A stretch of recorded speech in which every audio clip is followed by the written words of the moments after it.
আসসালামু আলাইকুম। এটিএন বাংলা সংবাদে সবাইকে স্বাগত জানাচ্ছে অনামিকা হাসান পুনম। শুরুতে বিআরবি কেবল সংবাদ শিরোনাম। অপ্রয়োজনীয় ব্যয় কমাবে সরকার, রাজস্ব সম্মেলনে প্রধানমন্ত্রী।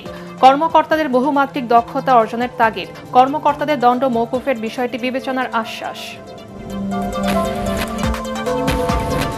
মহাসড়কে চাঁদাবাজি ও ৩ চাকার যান চলাচল বন্ধে ব্যবস্থা নেওয়া হচ্ছে, নারায়ণগঞ্জে স্বরাষ্ট্রমন্ত্রী। ঢাকা চট্টগ্রাম মহাসড়কে এআই অটো ফাইন সিস্টেম উদ্বোধন। নারীদের নিরাপদ ও স্বাচ্ছন্দ্যময় যাতায়াতে পিং বাস সার্ভিস চালু। রাজধানী ছাড়াও চট্টগ্রাম ও বগুড়ায় মিলবে এই সেবা।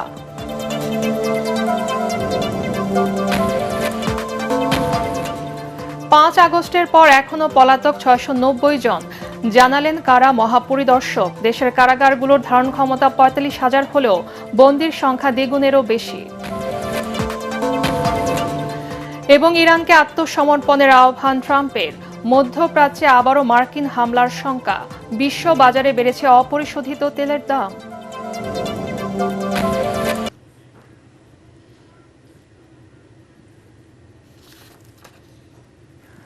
শুনছিলেন বিআরবি কেবল সংবাদ শিরোনাম, এবারে বিস্তারিত।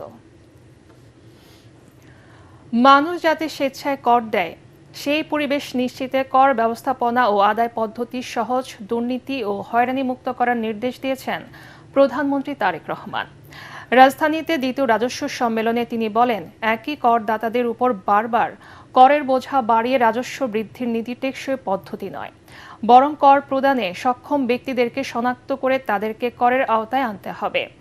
সরকার শুধুমাত্র বৈদেশিক সহায়তার উপর নির্ভর করে ভবিষ্যৎ প্রজন্মের উপর অতিরিক্ত ঋণের বোঝা চাপিয়ে দেয়ার নীতি বিরোধী। তাই রাজস্ব আহরণে অভ্যন্তরীণ আয়ের ক্ষেত্র এবং উৎস খুঁজে বের করার কথা বলেন তারেক রহমান। রিপোর্ট করছেন মইনুল আহসান। ভারপ্রাপ্ত সচিব অভ্যন্তরীণ সম্পদ। জাতীয় রাজস্ব বোর্ড এনবিআর এর আয়োজনে রাজধানীর চীন মৈত্রী সম্মেলন কেন্দ্রে রাজস্ব সম্মেলন ২০২৬-এ যোগ দেন প্রধানমন্ত্রী তারেক রহমান। সারা দেশ থেকে আসা রাজস্ব কর্মকর্তারা এতে উপস্থিত ছিলেন। বিএনপি সরকার দায়িত্ব নেয়ার পর থেকে জুনের শেষ পর্যন্ত রাজস্ব আহরণের পরিমাণ ছিল ইতিবাচক বলে জানান এনবিআর চেয়ারম্যান। এ সময় রাজস্ব কর্মকর্তারা তাদের নানা পেশাগত সমস্যার কথা তুলে ধরেন। অর্থমন্ত্রী আমির খসরু মাহমুদ চৌধুরী বলেন, রাজস্ব বিভাগের সংস্কার নিয়ে কর্মকর্তাদের উদ্বেগের কোনো কারণ নেই। প্রধানমন্ত্রী তারেক রহমান বলেন, দীর্ঘ ফ্যাসিবাদী শাসনের পর জনগণের ভোটে নির্বাচিত বিএনপি সরকার একটি ভঙ্গুর অর্থনীতির মধ্য দিয়ে রাষ্ট্র পরিচালনার দায়িত্ব গ্রহণ করেছে। তিনি বলেন, ফ্যাসিবাদী শাসন শোষণের অভিশাপ থেকে রাষ্ট্রের অন্য সকল প্রতিষ্ঠানের মতো জাতীয় রাজস্ব বোর্ডও মুক্ত থাকতে পারেনি। ফ্যাসিবাদ মুক্ত বাংলাদেশে এবার আমাদের ঘুরে দাঁড়ানোর পালা, অর্থাৎ বাংলাদেশের ঘুরে দাঁড়ানোর পালা। দেশের জনগণ বর্তমানে এনবিআরকে একটি নির্ভরযোগ্য এবং বিশ্বস্ত প্রতিষ্ঠান হিসাবে প্রত্যাশা করে। সরকার প্রধান বলেন, এনবিআর এর কর্মকর্তাদের সাফল্যের উপরই সরকারের সকল উন্নয়ন পরিকল্পনা গ্রহণ এবং বাস্তবায়নের সফলতা অনেকাংশে নির্ভরশীল। অন্তর্বর্তী সরকারের সময় সংস্কার ইস্যুতে এনবিআর এর আন্দোলনের কথা উল্লেখ করে প্রধানমন্ত্রী বলেন, দেশের ক্ষতি হয় এমন কিছু করা থেকে বিরত থাকতে হবে। ইন্টারিম গভর্নমেন্টের সময় এই ডিপার্টমেন্টে একটি এনবিআর এ যেই দুঃখজনক ঘটনাটি ঘটেছিল, আমরা চাই আপনারা নিরাপদে স্বস্তি নিয়ে আপনারা দেশ গঠনে কাজ করুন। আসুন আমরা যে কোনো ধরনের বিশৃঙ্খলাকে পরিহার করার চেষ্টা করি। বিশ্ব অর্থনীতি দ্রুত পরিবর্তিত হচ্ছে উল্লেখ করে সরকার প্রধান বলেন, এমন বাস্তবতায় সমস্যা, সম্ভাবনা এবং চ্যালেঞ্জ মোকাবেলায় রাজস্ব কর্মকর্তাদের বহুমাত্রিক দক্ষতা অর্জন এখন সময়ের দাবি। Digital economy, e commerce, transfer pricing, international taxation, trade finance, financial crime, money laundering, artificial intelligence, এই সবগুলো বিষয় সম্পর্কে সুস্পষ্ট নলেজ থাকাটা বোধ এখন অত্যন্ত প্রয়োজন। প্রধানমন্ত্রী বলেন, একটি ভালো রাজস্ব ব্যবস্থা এমন হওয়া দরকার যেখানে মানুষ কর দিতে স্বাচ্ছন্দ্য বোধ করেন। কর প্রদান পদ্ধতি যথাসম্ভব দুর্নীতি ও হয়রানিমুক্ত এবং সহজ করা দরকার। পরে অতিথিদের নিয়ে প্রধানমন্ত্রী তারেক রহমান রাজস্ব সম্মেলনের বিভিন্ন স্টল ও মিউজিয়াম ঘুরে দেখেন। মইনুল আহসান, এটিএন বাংলা, ঢাকা। রাষ্ট্রপতি নির্বাচনে প্রার্থিতা প্রত্যাহারের শেষ দিন আজ বিকেল 4টার মধ্যে বৈধ প্রার্থীরা তাদের মনোনয়নপত্র প্রত্যাহার করতে পারবেন। এর আগে 16 আগস্ট রাষ্ট্রপতি পদে বিএনপির প্রার্থী মির্জা ফখরুল ইসলাম আলমগীর ও 11 দলীয় জোটের প্রার্থী কর্নেল অলি আহমেদের মনোনয়নপত্র বৈধ ঘোষণা করে নির্বাচন কমিশন। সেদিন যাচাই বাছাই শেষে এই দুইটি মনোনয়নপত্র বৈধ ঘোষণা করেন সিএসি ও চিফ রিটার্নিং কর্মকর্তা এএমএম নাসির উদ্দিন। আগামী 20 আগস্ট অনুষ্ঠিত হবে রাষ্ট্রপতি পদে নির্বাচন।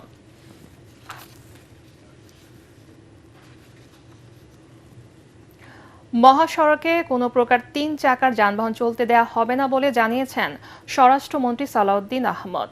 ঢাকা চট্টগ্রাম মহাসড়কে ট্রাফিক আইন লঙ্ঘন রোধে এআই প্রযুক্তির অটো ফাইন সিস্টেম উদ্বোধন করে তিনি এই কথা বলেন। মহাসড়কে এআই ক্যামেরা ব্যবহারে চাঁদাবাজি বন্ধ হবে বলে আশা করেন মন্ত্রী। সড়ক মহাসড়কে শৃঙ্খলা ফেরাতে আইন প্রয়োগের পাশাপাশি জনগণকে সচেতন হওয়ার আহ্বান জানান স্বরাষ্ট্রমন্ত্রী। নারায়ণগঞ্জ প্রতিনিধি আব্দুল সালামকে সাথে নিয়ে সাজ্জাদ জাহানের রিপোর্ট। রাজধানীর 19টি গুরুত্বপূর্ণ মোড়ে কৃত্রিম বুদ্ধিমত্তা বা এআই প্রযুক্তির ব্যবহারে সুফল মিলছে। এরই ধারাবাহিকতায় এবার ঢাকা চট্টগ্রাম মহাসড়কে ট্রাফিক আইন লঙ্ঘন রোধে এআই ভিত্তিক অটো ফাইন সিস্টেম চালু করছে সরকার। মঙ্গলবার নারায়ণগঞ্জের সোনারগাঁয়ের মেঘনাঘাট এলাকায় এই নতুন প্রযুক্তির উদ্বোধন করেন স্বরাষ্ট্রমন্ত্রী সালাউদ্দিন আহমদ। স্বরাষ্ট্রমন্ত্রী জানান, এআই প্রযুক্তির মাধ্যমে অটোফাইন সিস্টেমে মহাসড়কে যানবাহনের শৃঙ্খলা ফিরবে।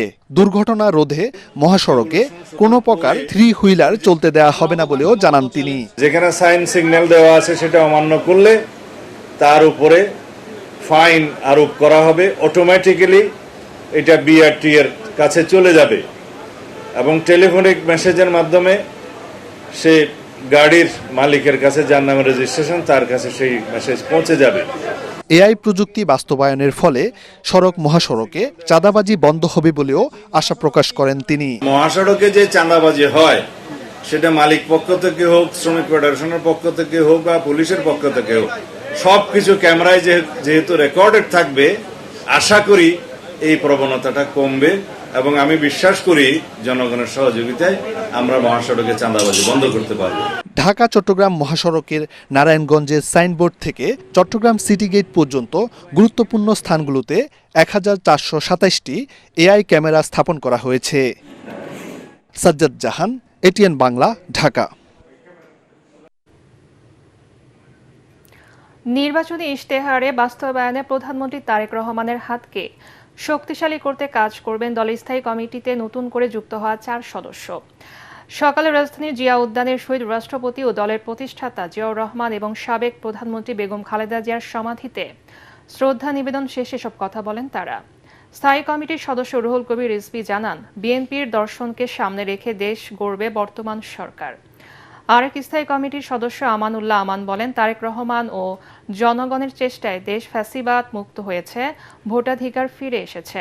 স্থায়ী কমিটির অন্য আরেক সদস্য ফরহাদ হালিম ডোনার বলেন, শহীদ জিয়া 3 বছরে যা কাজ করেছেন তারেক রহমান তার থেকে বেশি দ্রুত গতিতে এগিয়ে যাচ্ছেন। স্থায়ী কমিটির সদস্য ইসমাইল জবিউল্লাহ জানান, বিএনপি রাজনৈতিক ঐতিহ্যের ধারক, যা সফলভাবে পালন করা হবে। তারেক রহমানের প্রদর্শিত যে নীতি, সেই নীতির বাস্তবায়নের জন্য এবং সরকার যে গৃহীত যে পদক্ষেপগুলো নিয়েছেন সেটা যাতে দ্রুত গতিতে আরও ত্বরান্বিত হয়, বাস্তবায়ন হয়, এই জন্য দলের নেতা কর্মীদেরকে আমরা উদ্বুদ্ধ করা, তাদেরকে কাজে লাগানোর জন্য আমরা চেষ্টা করব, যাতে এই দলকে সুসংগঠিত করা যায়, শক্তিশালী করা যায় এবং এটার অগ্রগামিতার জন্য আমরা এই 4 জনই ভূমিকা রাখবো। দলের সাথে জনগণের ব্রিজ নির্মাণ করব, আমরা সরকারের সাথে জনগণের ব্রিজ নির্মাণ করব। আমরা জনগণকে নিয়ে এই দলকে, এই সরকারকে সহযোগিতার মধ্য দিয়ে, নিষ্ঠার সাথে কর্মকাণ্ড পরিচালনার মধ্য দিয়ে আমরা কাজ করে যাব। রাজধানী সহ দেশের প্রধান শহরগুলোতে নারীদের যাতায়াত সহজ ও নিরাপদ করতে বিশেষ পিঙ্ক বাস সার্ভিস চালু করেছে বিআরটিসি। বাসের চালক থেকে শুরু করে সুপারভাইজার, হেল্পার সবাই নারী। প্রাথমিকভাবে ঢাকা, চট্টগ্রাম ও বগুড়ায় চলবে 14টি পিঙ্ক বাস। উদ্বোধনের পর সড়ক পরিবহন মন্ত্রী শেখ রবিউল আলম বলেন, সরকারি নির্বাচনী ইশতেহার বাস্তবায়ন এবং নারীদের নিরাপদ যাতায়াত নিশ্চিত করতে এই উদ্যোগ নেওয়া হয়েছে। তৌহিদুর রহমান নিশানের রিপোর্ট। রাজধানীর গণপরিবহনে নারীদের যাতায়াত রীতিমতো এক যুদ্ধ। প্রতিনিয়ত ভিড় ঠেলে বাসে ওঠা সহ নানা হয়রানির শিকার হতে হয় নারীদের। এসব ভোগান্তির থেকে মুক্তি দিতে বিশেষ পিঙ্ক বাস সেবা চালু করেছে সরকার। এরই মধ্যে 14টি বাসের জন্য 14 জন নারী চালক এবং 25 জন নারী কন্ডাক্টরকে প্রশিক্ষণ দিয়ে প্রস্তুত করা হয়েছে। নারীদের সর্বোচ্চ নিরাপত্তা নিশ্চিতে প্রতিটি বাসে বসানো হয়েছে ক্লোজ সার্কিট ক্যামেরা। একজন নারী হয়ে আরেকটা নারীকে খুব নিরাপদে গন্তব্যস্থলে পৌঁছায় দেওয়া এবং নিয়ে আসার যে ব্যাপারটা খুবই আনন্দদায়ক। যদি আমাদের ড্রাইভার ভাইয়েরা যারা আছে তারা যদি আমাদের সহযোগিতা করে তাহলে আমাদের চ্যালেঞ্জটা অনেক কমে চলে আসবে। কর্মজীবী নারীরা যাতায়াত করতে গিয়ে যে সীমাহীন ভোগান্তির শিকার হন তা লাঘবে গোলাপি বাস চালুর উদ্যোগ নেওয়া হয় বলে জানিয়েছেন সড়ক পরিবহন মন্ত্রী শেখ রবিউল আলম। সংসারের অর্থনীতি এবং সংসারের ড্রাইভিং সিটে আছে নারী পরিবারের, অতএব তাদের যোগ্যতা সম্পূর্ণভাবে রাষ্ট্রের প্রয়োজনে কাজে লাগানোর জন্য তাদের একটা নিরাপদ যাতায়াত দরকার হয়। নারীরা বাসে উঠার আগে বা যাত্রার আগে যাত্রী বান্ধব পরিবেশ পাবে, অর্থাৎ ওয়েটিং এর সময়। এরপর বাসে উঠার পর সে একটা নারী বান্ধব বাস পাবে। প্রাথমিক পর্যায়ে ঢাকা, চট্টগ্রাম ও বগুড়ায় এই সেবা শুরু হয়েছে। প্রতিদিন রাজধানী ও বড় শহরগুলোতে যাতায়াত করা বিপুল সংখ্যক কর্মজীবী নারী ও শিক্ষার্থীরা এ উদ্যোগকে ইতিবাচক হিসেবে দেখছেন। মোট 14টি বাস নিয়ে সেবা চালু হচ্ছে। তৌহিদুর রহমান নিশান, এটিএন বাংলা, ঢাকা। দীর্ঘদিন লিবিয়ার বিভিন্ন ডিটেনশন সেন্টারে আটক থাকার পর দেশে ফিরেছেন আরও 174 বাংলাদেশি। এর মধ্যে 3 নারী, 1 শিশু ও 15 জন অসুস্থ ব্যক্তি রয়েছেন। বাংলাদেশ দূতাবাসের উদ্যোগে এবং আন্তর্জাতিক অভিবাসন সংস্থা IOM এর সহযোগিতায় বেনগাজির গেনফুদা ডিটেনশন সেন্টার থেকে তাদের দেশে ফিরিয়ে আনা হয়। ভোরে লিবিয়ার বোরাক এয়ারের একটি ফ্লাইটে হজরত শাহজালাল আন্তর্জাতিক বিমানবন্দরে পৌঁছান তারা। উন্নত জীবনের আশায় অবৈধ পথে ভূমধ্য সাগর পাড়ি দিয়ে ইউরোপে যাওয়ার চেষ্টা করছিলেন তারা। পরে আটক হয়ে দীর্ঘদিন লিবিয়া ডিটেনশন সেন্টারে বন্দি জীবন কাটান 174 জন বাংলাদেশি। দূতাবাস জানিয়েছে, লিবিয়ায় আটক বাংলাদেশিদের নিরাপদ প্রত্যাবাসন স্থানীয় কর্তৃপক্ষ ও IOM এর সঙ্গে নিয়মিত সমন্বয় করছেন তারা। 5 আগস্টের পর কারাগার থেকে 690 জন বন্দী পলাতক রয়েছে বলে জানিয়েছেন কারা মহাপরিদর্শক ব্রিগেডিয়ার জেনারেল সৈয়দ মোহাম্মদ মোতাহের হোসেন। এর মধ্যে পলাতক 166 জনের কোনো তথ্য নেই কারা কর্তৃপক্ষের কাছে। রাজধানীতে কারা সদর দপ্তরের সংবাদ সম্মেলনে তিনি আরও জানান, দেশের কারাগারগুলোতে ধারণ ক্ষমতা 45,000 হলেও বর্তমানে কয়েদির সংখ্যা 98,000। নরসিংদী জেলা কারাগার থেকে পলাতক 9 জঙ্গির মধ্যে 3 জনকে এখনও গ্রেপ্তার করা সম্ভব হয়নি বলে জানিয়েছেন কারা মহাপরিদর্শক মনির হোসেন তপুর রিপোর্ট। কারা মহাপরিদর্শকের দায়িত্ব গ্রহণের পর গেল 2 বছর ধরে দেশের কারাগারগুলোর সংস্কার, বন্দীদের জীবনমান উন্নয়ন, প্রশিক্ষণ সহ নানা উদ্যোগের বিষয়ে জানাতে বকশীবাজারে কারা সদর দপ্তরে এই সংবাদ সম্মেলনের আয়োজন করা হয়। এ সময় কারা মহাপরিদর্শক ব্রিগেডিয়ার জেনারেল সৈয়দ মোহাম্মদ মোতাহের হোসেন জানান, দেশের 75টি কারাগারে 98,000 বন্দী আছে, যা ধারণ ক্ষমতার দ্বিগুণের বেশি। বর্তমানে যারা কারাগারে কাজ করছেন সেই তুলনায় আরও 4 থেকে 5 গুণ বন্দী কাজ করার সুযোগ চায় বলেও জানান তিনি। সাংবাদিকদের প্রশ্নের জবাবে তিনি জানান, জুলাই আন্দোলনের সময় কারাগার থেকে 2200 বন্দীর মধ্যে এখনও প্রায় 700 বন্দী পলাতক। গায়েব 166 বন্দীর নথিও নেই। 690 জন আমাদের এখনো পলাতক আছেন, তার মধ্যে 166 জনের তথ্য আমাদের কাছে আমরা এখনো রিট্রিভ করতে পারছি না। না, হ্যাঁ, নরসিংদী কারাগারের বাকিগুলো তথ্য আমাদের কাছে আছে এবং সুনির্দিষ্টভাবে তাদের নামে মামলা করা হয়েছে। আর এটাও 166 জনের ধীরে ধীরে ইমপ্রুভ করছে, বিকজ আদালত থেকে, কোর্ট থেকে আমরা আসলে ডাটাগুলো তো করছি, যেহেতু কারাগারের সব তথ্য এবং ইয়াগুলো সার্ভার তখন পুড়ে গিয়েছিল। ধারণ ক্ষমতার স্বল্পতার কারণে অনেক দুর্ধর্ষ আসামিকে আলাদা করে রাখা যাচ্ছে না। কিছু দুর্বলতা থাকায় সাধারণ আসামিরা হয়তো জঙ্গিদের সংস্পর্শে এসেছে, তবে চেষ্টা করা হচ্ছে তাদের আলাদা রাখার। ধারণ ক্ষমতার প্রায় দ্বিগুণের অধিক বন্দী হ্যান্ডেল করছি, মানে যে কারণে আমাদের আবাসন একটা বড় সমস্যা। যদি এমন কোনো প্রভিশনস থাকতো যেখানে আমরা আসলে তাদেরকে একদম আলাদা করে রাখতে পারতাম, বাট কারাগারে আমাদের যে বর্তমানে যে অবস্থা তাতে আসলে একদম অ্যাবসলিউটলি সেগ্রিগেট করে কাউকে রাখা যাচ্ছে না। হয়তোবা সে ওই ওয়ার্ড অথবা সেই বিল্ডিংয়ে থাকার কারণে কোনো না কোনোভাবে সংশ্লিষ্টতা এসেছে। তো হয়তোবা আমাদের কিছু দুর্বলতা ছিল ম্যানেজমেন্টে, যে কারণে হয়তোবা তারা নিবিড়ভাবে মেলামেশার কারণে হয়তো তারা এই সুযোগটা পেয়েছে। বাট আমরা বর্তমানে আপনাকে একটা ইস্যু করতে চাই যে এরকম যারা এরকম সিরিয়াস টাইপের কেউ যদি বন্দী থাকে তাদেরকে কিন্তু আমরা নিবিড় পর্যবেক্ষণের মধ্যে রেখেছি, তাদেরকে একটা সেপারেট জোনে রাখার ব্যবস্থা করেছে, স্পেশালাইজ জোন প্রতিটা কারাগারে আছেন, এবং আমরা আমাদের সর্বোচ্চটা দিয়ে চেষ্টা করছি তারা যাতে অন্য কারো সংস্পর্শে না আসে। কারাগারে থাকা আওয়ামী লীগ নেতারা মোবাইলে কথা বলছেন, এটি স্বীকার করে কারা মহাপরিদর্শক জানান এই প্রবণতা কমে এসেছে, তাদেরকে অতিরিক্ত কোনো সুবিধা দেওয়া হচ্ছে না। মনির হোসেন তপু, এটিএন বাংলা, ঢাকা। এবারে মধ্যপ্রাচ্য যুদ্ধ প্রসঙ্গ।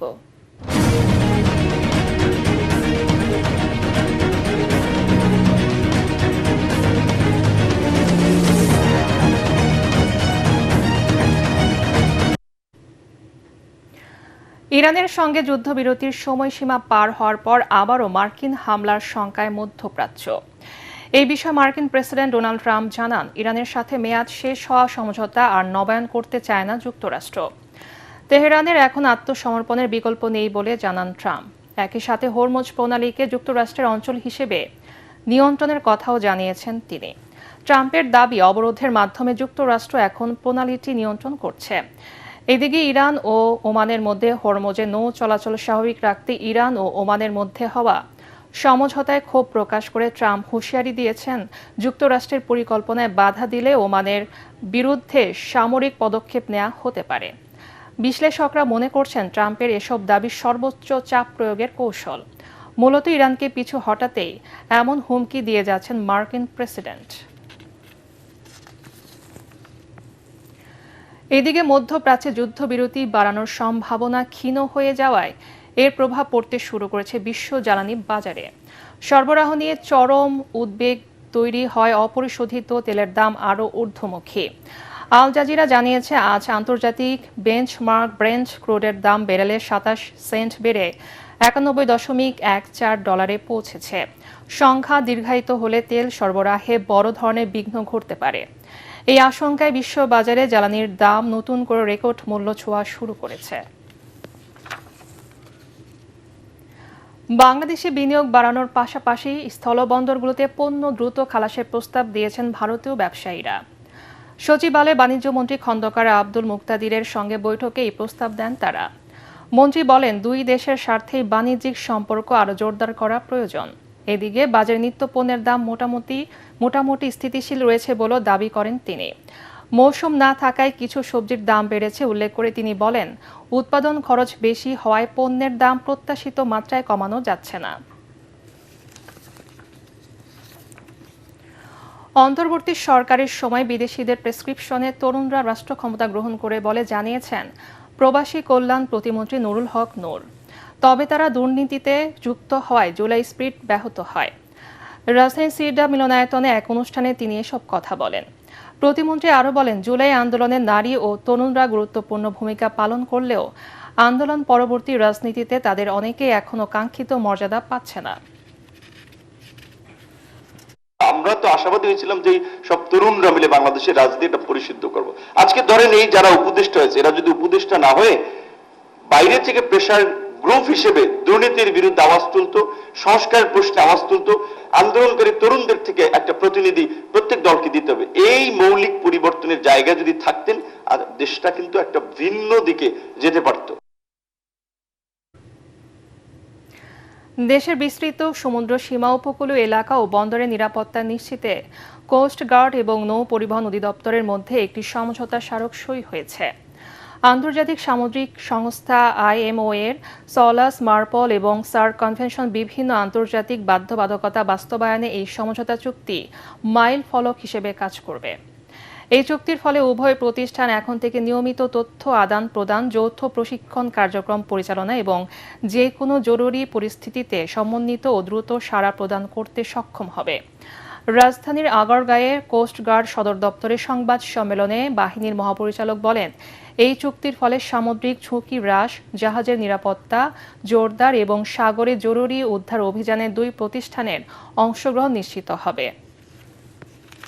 নিরাপত্তা একটা মাদকের আইনও আপনার পাশ হতে যাচ্ছে, যেখানে মাদক দ্রব্য নিয়ন্ত্রণ যে অধিদপ্তর আছে তাকে আরো শক্তিশালী করা হচ্ছে, তাকে আরো ক্যাপাবল করা হচ্ছে, ঠিক আছে, যাতে তারা এই ব্যাপারে আরো কার্যকরী ভূমিকা রাখতে পারে।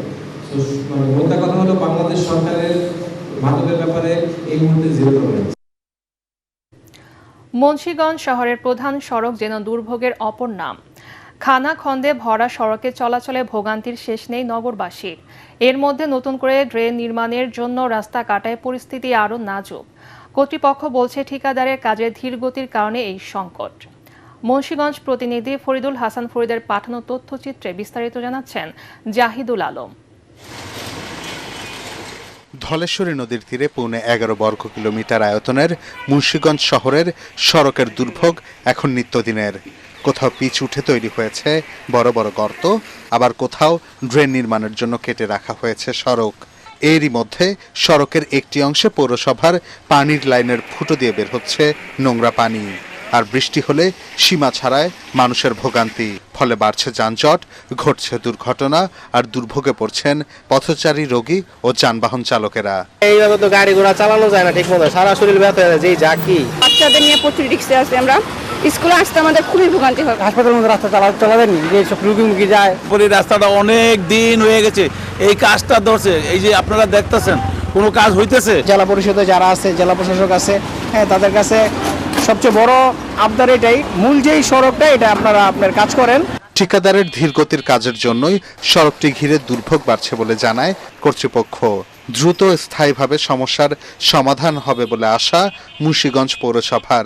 যেহেতু এটা জনবহুল একটি রাস্তা, মুন্সিগঞ্জের মেইন বডি, ওই হিসাবে আমরা কন্ট্রাক্টর সাহেবকে চাপ দিয়ে হোক বা যে কোনো প্রসেসেই হোক আমরা বদ্ধপরিকর যে অল্প টাইমে হয়তো আগামী 4 মাসের ভিতরে সর্বোচ্চ আমরা এই কাজটা শেষ করার চিন্তা ভাবনা আমাদের আছে, আমাদের প্রশাসক মহোদয়েরও আছে। স্থানীয়দের অভিযোগ, গত 2 বছরে সড়কটি 4 বার মেরামত করা হলেও অনিয়ম ও যথাযথ পরিকল্পনার অভাবে তা টেকসই হয়নি। তবে নামমাত্র নয়, টেকসইভাবে সড়কটি নির্মাণ সম্পন্ন হোক, এমনটাই চাওয়া এলাকাবাসীর।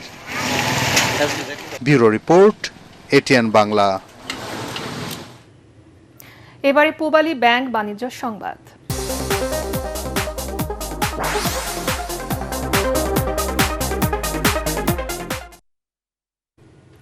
পরিবেশের ভারসাম্য রক্ষা ও জলবায়ু পরিবর্তনের বিরূপ প্রভাব মোকাবেলায় ঝিনাইদহের হরিণাকুণ্ডুতে 5,000 গাছের চারা বিতরণ করা হয়েছে।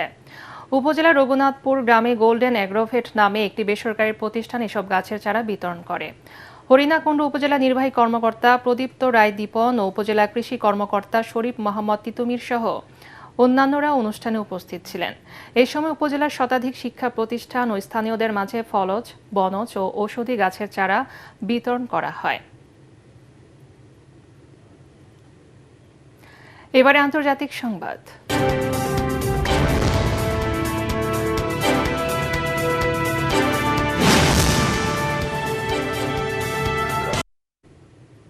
পশ্চিমবঙ্গের মুখ্যমন্ত্রী শুভেন্দু অধিকারীকে 10 দিনের আলটিমেটাম দিয়েছে ভারতে তরুণদের নতুন সংগঠন ককরোচ জনতা পার্টি। বাঁকুড়ায় ককরোচ জনতা পার্টি সিজেপি সমর্থক জনাব মাফিককে নিজ বাড়িতে হামলা করে হত্যার ঘটনায় জড়িতদের গ্রেপ্তারে এমন সময়সীমা বেঁধে দিয়েছেন তারা। দলের মুখপাত্র আশুতোষ রাঙ্কা নিহতের পরিবারের সাথে দেখা করে পুলিশের ভূমিকার নিরপেক্ষ তদন্ত দাবি করেন। জানান 10 দিনের মধ্যে মূল অভিযুক্তদের গ্রেপ্তার ও পরিবারের নিরাপত্তা নিশ্চিত না হলে জেলা প্রশাসনিক কার্যালয়ে ঘেরাও সহ রাজ্য জুড়ে আন্দোলন গড়ে তোলা হবে। এর আগে পশ্চিমবঙ্গ থেকে মুসলিম দমন ও সিজেবিকে শায়েস্তা করতে গুন্ডা আইন প্রয়োগ করা হবে এমন মন্তব্য করেছিলেন রাজ্যের মুখ্যমন্ত্রী। এরপর থেকে বিভিন্ন এলাকায় সংখ্যালঘু ও বিরোধী মতের মানুষদের ধরপাকড় ও মারধর করে বিজেপি কর্মীরা। এসব ঘটনায় মুখ্যমন্ত্রীকে দায়ী করছে সিজেপি। এবারে খেলার খবর।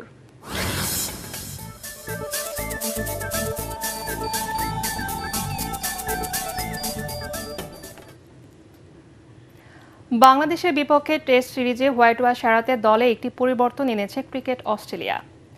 প্রথম ইনিংসে 23 রান করলেও দ্বিতীয় ইনিংসে রানের খাতা খুলতে পারেনি উদ্বোধনী ব্যাটসম্যান জ্যাক ওয়েদারাল্ড। তার পরিবর্তে দলে নেওয়া হয়েছে ম্যাথিউ রেনশকে। ডারউইনে প্রথম টেস্টে অজিদের 9 উইকেটের হতাশাজনক পরাজয়ের পর নির্বাচকরা এই পদক্ষেপ নেন। শনিবার ম্যাকাইতে বাংলাদেশের বিপক্ষে দ্বিতীয় টেস্ট ম্যাচ খেলবে অস্ট্রেলিয়া। এদিকে সিরিজের দ্বিতীয় টেস্টে বাংলাদেশকে ঘিরে তৈরি হয়েছে ব্যাপক উন্মাদনা। 22 আগস্ট থেকে গ্রেট ব্যারিয়ার রিফ অ্যারেনায় শুরু হতে যাওয়া ম্যাচটির প্রথম দিনের সব টিকিট 4 দিন আগেই বিক্রি হয়ে গেছে। দ্বিতীয় দিনের টিকিটও প্রায় শেষের পথে। ম্যাকাইতে এবারই প্রথম কোনো টেস্ট ম্যাচ অনুষ্ঠিত হচ্ছে। ক্রিকেট অস্ট্রেলিয়া জানিয়েছে প্রথম দিনের সাধারণ টিকিটের পাশাপাশি কর্পোরেট প্যাকেজও শেষ। অলিম্পিক গেমস থেকে পদক জয়কে প্রাধান্য দিচ্ছে বর্তমান সরকার। A10 বাংলার সাথে সাক্ষাৎকারে এমনটাই জানান জাতীয় ক্রীড়া পরিষদের পরিচালক ক্রীড়া জাহেদ পারভেজ চৌধুরী। তিনি আরও জানান, নতুন করে স্পোর্টসের মাধ্যমে শুধু প্রতিভা অন্বেষণ নয়, বছর জুড়ে যেন তারা প্রশিক্ষণের মধ্যে থাকতে পারে সেই কর্মসূচিও হাতে নিয়েছে সরকার। পরাগ কারমানের রিপোর্ট। ক্রীড়া হলে পেশা, পরিবার পাবে ভরসা, এই স্লোগানকে সামনে রেখে ক্রীড়াঙ্গনের উন্নয়নে বিভিন্ন পদক্ষেপ নিয়েছে বর্তমান সরকার। প্রতিভা অন্বেষণের জন্য চালু করেছে নতুন করে স্পোর্টস মাঠ উদ্ধার কার্যক্রমও হাতে নিয়েছে যুব ক্রীড়া মন্ত্রণালয়। জাতীয় ক্রীড়া পরিষদের পরিচালক ক্রীড়া জাহেদ পারভেজ চৌধুরী জানান, সরকারের উদ্দেশ্য হলো অলিম্পিকে পদক জয়। আমাদের আর্চারি, শুটিং, তাইকোন্ডো, তারপরে আপনার ফেন্সিং, জিমন্যাস্টিক্স, এগুলো কিন্তু খুবই গুরুত্বপূর্ণ। তা উনি আমাদের মূল টার্গেটটা কিন্তু আমরা অলিম্পিকে পদক জয় লাভ করা। আগামী 4 থেকে 17 নভেম্বর ঢাকায় বসবে সাব ফুটবল চ্যাম্পিয়নশিপের 15তম আসর। 2003 সালের পর কখনোই সাব শিরোপা জেতেনি লাল সবুজের দল। জাতীয় দলের সাবেক ফুটবলার জাহেদ পারভেজ চৌধুরী জানান, দীর্ঘ 23 বছর পর আবারও সাব শিরোপার জয়ের লক্ষ্য তাদের। এবার একটা ভালো টিম আছে, হামজা চৌধুরীর মতো স্টার প্লেয়াররা আছে। তা নতুন ফরেন কোচ অলরেডি নিয়োগ হয়েছে জার্মান। সো আমরা আশা করছি ওনার নেতৃত্বে বাংলাদেশ ইনশাল্লাহ এবার সাফ জিতবে, এটা আমাদের আশা। সাফল্য পেতে ক্রীড়াঙ্গনে সরকার যে বৈপ্লবিক পরিকল্পনা করেছে তা বাস্তবায়ন করাটাই হলো জাতীয় ক্রীড়া পরিষদের মূল লক্ষ্য। মূল কাজ হচ্ছে যে তৃণমূল থেকে ক্রীড়াবিদ বা ট্যালেন্টগুলোকে নিয়ে এসে তাদেরকে সারা বছর ট্রেনিংয়ের মধ্যে রাখা। ক্রীড়াঙ্গনে পরিবেশ ফিরিয়ে আনার জন্য চেষ্টা করছে সরকার। জাহেদ পারভেজ চৌধুরী জানান, জাতীয় স্টেডিয়াম ঘিরে স্পোর্টস হাব তৈরির পরিকল্পনা আছে তাদের। এছাড়া স্টেডিয়ামের পরিবেশ ফিরিয়ে আনতে মোবাইল কোর্টও চালু করেছে সরকার। পরাগ রহমান, ATN বাংলা, ঢাকা। শেষ করার আগে বিআরবি কেবল সংবাদ শিরোনাম আরেকবার। অপ্রয়োজনীয় ব্যয় কমাবে সরকার, রাজস্ব সম্মেলনে প্রধানমন্ত্রী। কর্মকর্তাদের বহুমাত্রিক দক্ষতা অর্জনের তাগিদ, কর্মকর্তাদের দণ্ড মওকুফের বিষয়টি বিবেচনার আশ্বাস। মহাসড়কে চাঁদাবাজি ও 3 চাকার যান চলাচল বন্ধে ব্যবস্থা নেওয়া হচ্ছে নারায়ণগঞ্জের স্বরাষ্ট্রমন্ত্রী। ঢাকা চট্টগ্রাম মহাসড়কে AI অটো ফাইন সিস্টেম উদ্বোধন। নারীদের নিরাপদ ও স্বাচ্ছন্দ্যময় যাতায়াতে পিঙ্ক বাস সার্ভিস চালু। রাজধানী ছাড়াও চট্টগ্রাম ও বগুড়ায় মিলবে এই সেবা।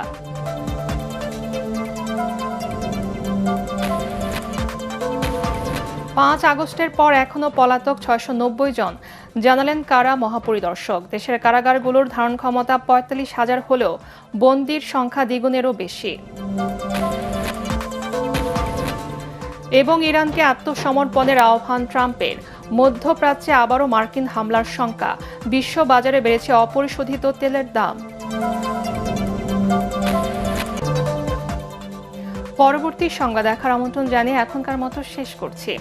ATN বাংলা সংবাদ ইউটিউবে দেখতে ব্রাউজ করে /ATN বাংলা নিউজ। ধন্যবাদ সবাইকে।